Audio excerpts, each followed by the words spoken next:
Okay, what is knowledge? No, what is English and what is knowledge? Are they same or different? Can you get knowledge without language? Huh? You can, very minimal. Or it is maximum? Huh? Lot of things you can learn. Sure?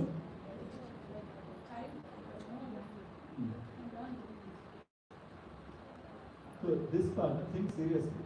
Many times we associate English with the knowledge, English with quality of education. Is it true? No, it's just a language. It's not. No.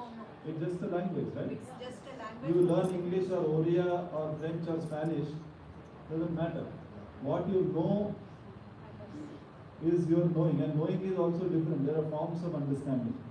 So there are different levels of understanding. Some things we know superficially, we also say. Some things we know deeply. Some things we have multi-sensory experience. That we have heard, we have seen, we know, we have thought, we have created our own understanding about it. So it is a very strong knowledge we say we have about it, with the experience. So that knowing, one more question. How do we store knowledge in our whatever system? I don't know, we store in brain or kidney or wherever we store it. The knowledge stored in our system. Most of the time it's visuals. Huh? Okay. Is it in mother tongue or is it in language or picture? Pictures, visuals, Graphical. As experience. observation. Maybe we don't know. Right? I think we don't know. Maybe there are some research papers. But looks like conclusive. So knowledge is not stored in the language. All of you agree? Don't want to, but okay, what can we do? Correct. So knowledge is separate, language is separate. Still not convinced? Huh?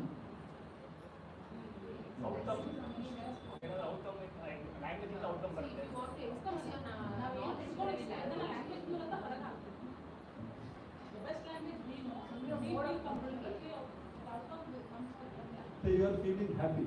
Just take simple example. When you are feeling happy, is there English happiness, Kannada happiness, Hindu happiness, other happiness? Happiness is an emotion, right?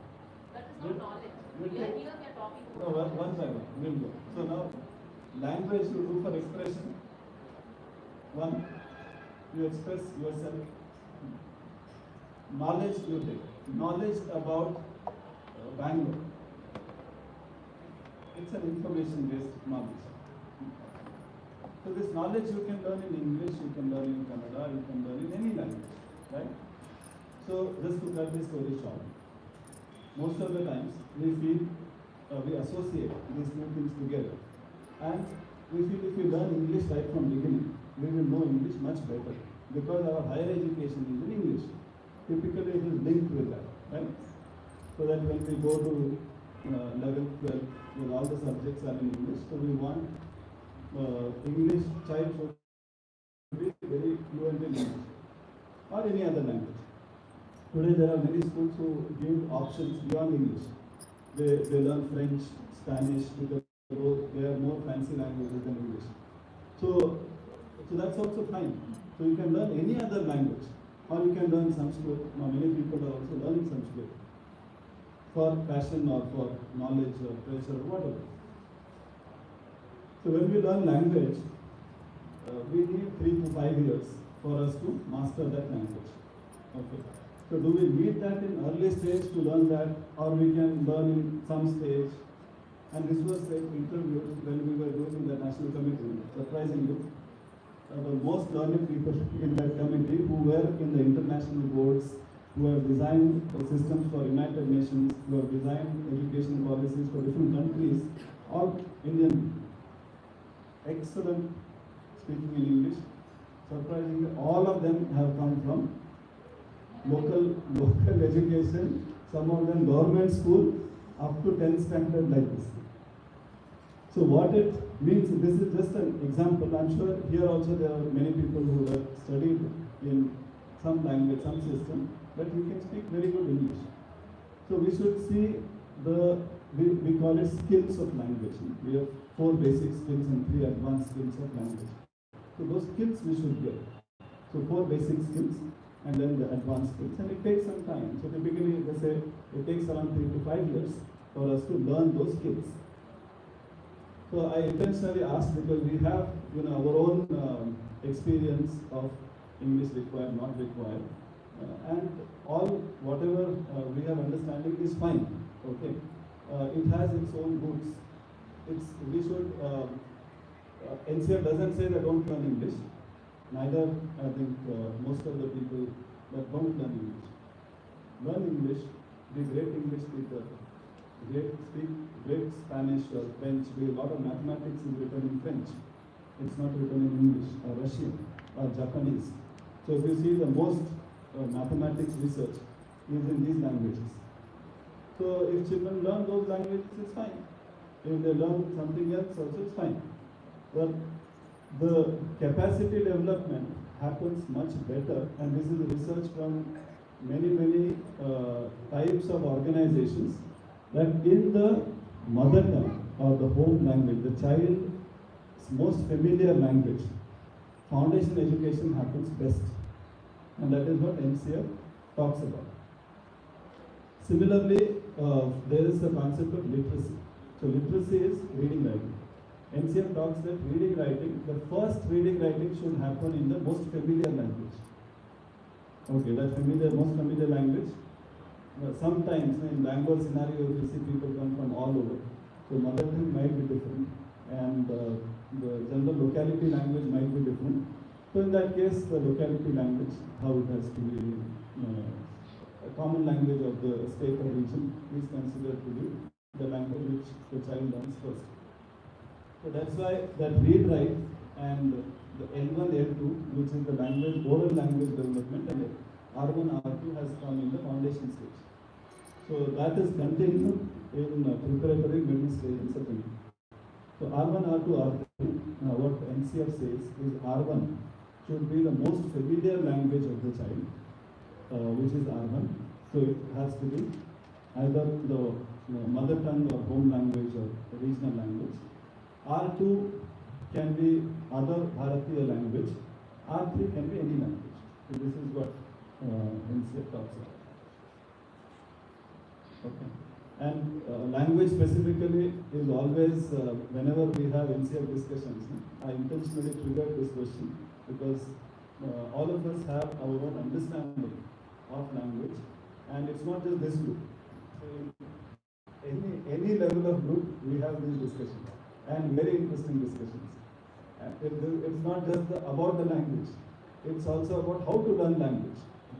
So there is a whole language approach, there is Varna Samuha approach, there is Varnamala approach, X, Y, Z, and every scholar, whoever has done research, they have their own research papers to state, and this is the best. Now, we were writing textbooks for class 1 and 2. We spent many meetings on the approach to language, how we should learn. Varnamala approach, Varna Samuha approach, whole language approach, balanced approach, this approach, that approach. Okay, so these are things what personally I concluded is maybe most of these things work with the human issue. So maybe all of them are right. So you can't say that this is wrong or that is wrong. Maybe some things are more efficient and better. The first 5 years, they have taken one R1, and in the next 3 years, can they change that language? It will be difficult for the child. The child can take. No, the school has to offer.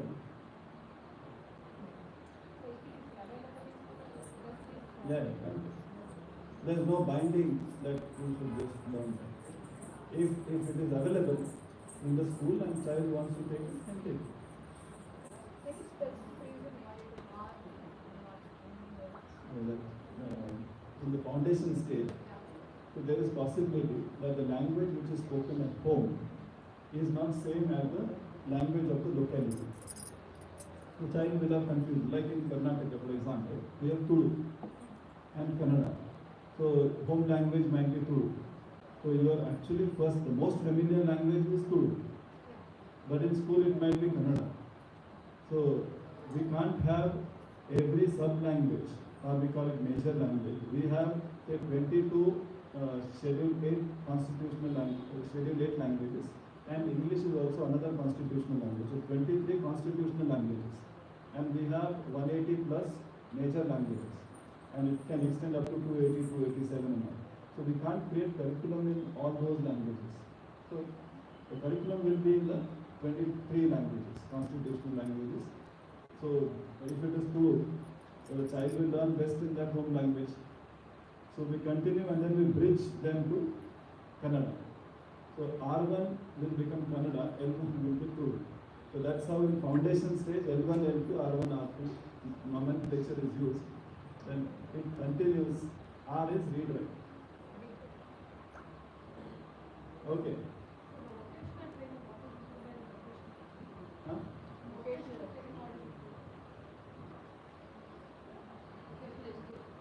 Vocational education, it's a good question actually. Right now vocational education is not part of the compulsory learning. So vocation has pre-vocation, that is developing some skills. So the different types of vocations or professions, we say, different professions. Professions we easily understand. So there's small difference between vocation and profession. We can say there are different types of vocations. Typically, earlier, the moment we say vocation, we used to say about pottery or carpentry or plumbing and this and that. So those are definitely there. The skill ministry has actually listed more than 2,000 such. So schools can decide based on the locality what is more predominant. Like in urban areas there might be different vocations. In rural areas there might be different. So, hilly areas there might be different. Even handicraft or toy making can also be a vocation. Or even AI can be a vocation. Artificial intelligence. So it depends. Like,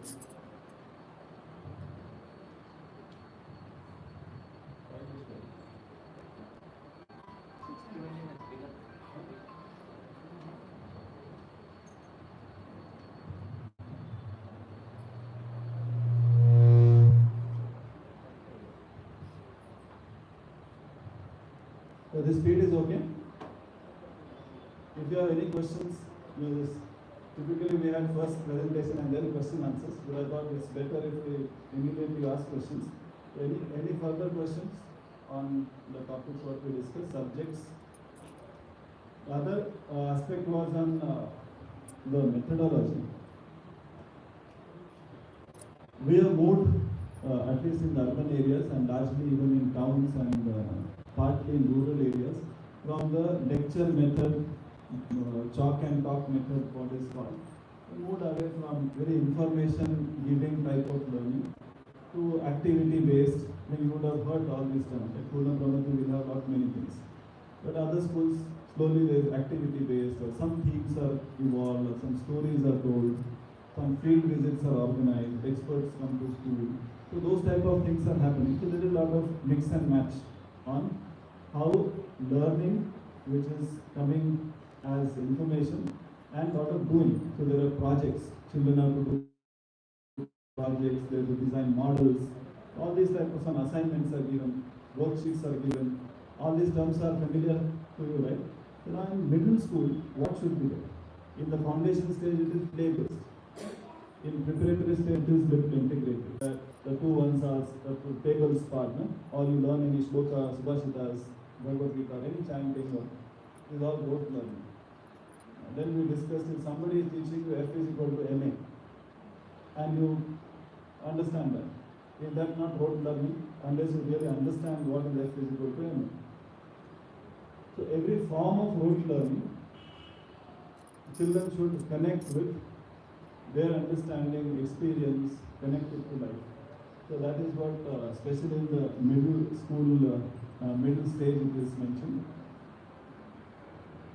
Okay, and last one is even the previous session we saw Amogh, how active he was in asking questions. So we should not look at children as something we have to give them or dump to them. They are very active individuals, they know a lot of things, they think, so it has to be a two-way part. So that is also stressed in NCF. These are, I know that this session is only for 6 to 8, but I'm sure your children will go to 9th and 10th. So NCF talks about these 8 curricular areas. In 9th and 10th, things will change from the current system. So we'll have 2 courses from each of these curricular areas. So total 16 courses in 2 years. Lot of subjects.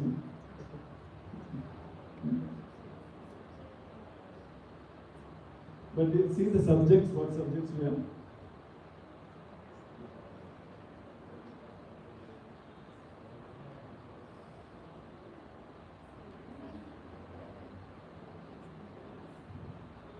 Many times we think the pedagogy, the methodology part in one way and assessment part in different way. So we think methodology, how to teach, we can be more creative, but how to assess, we always think pen and paper. That is a summative assessment and it has to happen. But the summative assessment need not happen by pen and paper. The summative assessment can be a project, or children go for a trip and discuss about it and create something from it. That also can be a summative assessment to get final score. So even art can be artifacts created by children. So we don't have to limit everything at 100 marks paper. So even if there are 8 curricular areas, physical education should not be written paper. In some states it is still there. The children have to write what are the dimensions of the D area of a cocoa. So they have to write, and then if they don't write, whatever 2 marks, 3 marks question.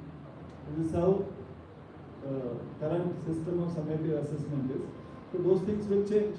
Physical education can be all practical summative assessment, right? So even if you have 8 curricular areas, it's not that children have to sit now for 8 papers, 100 marks each. This is for 11th and 12th. The areas remain same. The children have to choose from 3 curricular areas, and there will be 4 courses in each area. So you have to choose a subject, and then 4 courses in like 11th and 12th. They have to finish 4 courses of those curricular areas. So children will choose. So they can choose to take, say, science, arts, and vocation. In today's system, children cannot have, say, chemistry and music. Even if they like music and chemistry, it is not possible. But with this system, it is possible. So you can take science, you can take arts, and in the arts, you can take music or theatre or visual arts, and you can also take physical education. In that, there are various subjects. Sports, sports management, sports physiotherapy, lot of options are there. So the way we look at 11th and 12th will change, and this 11th and 12th will also continue in the graduation. So children will have choice-based subjects in graduation. So graduation, at least some universities have already declared their 4-year degree courses. So those are like children will be bachelor in physics with minor in sports. So it will not be BSc degree as such. So that type of change will come. So children don't have to, like, if you go for BSc, compulsory you have to take physics, chemistry, electronics, and if you do electronics MSc, then only these subjects. So this type of flexibility will come in the system. Then there is multiple entry exit which will come in graduation. So after 1 year diploma, after 2 years, after 1 year certificate, 2 years diploma, 3 years degree, 4 years honors degree. So these things will come. Huh?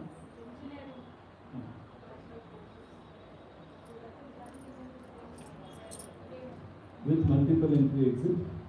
No. In engineering will be difficult. Even in medical No, you're talking of entrance or the actual education.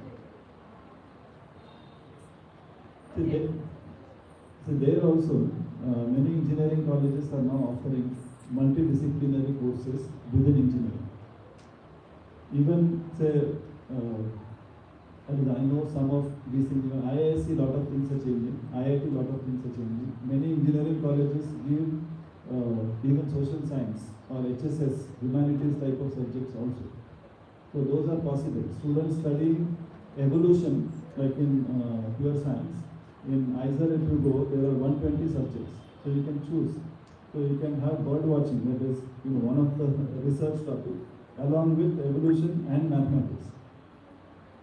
So this is possible, and these type of things children are doing. Okay, actually my son is now doing PhD with mathematics and genetics, but he had one topic in one of the PhD option was on genetic based evolution study using mathematical models. So you see that opposed to all these combinations are possible. Okay, last slide. This is on role of different people in the education. So parents, most important, along with teachers. Other partners are experts, we did discuss about it, administration and all. So this slide talks about role of different people. So I have, the slides are there, you can look at these slides. More than these slides, the draft NCF is available. So please go through that draft NCF, get your comments. I'm sure most of you learn it in your own areas and also your experience of Purna Pramati. So please do share your comments. So we are having only 3 draft version of NCF.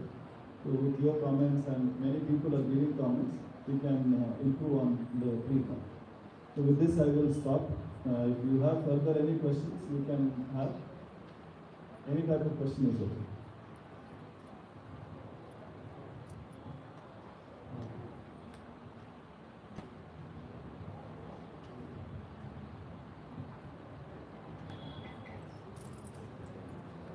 Yes, you can come here then.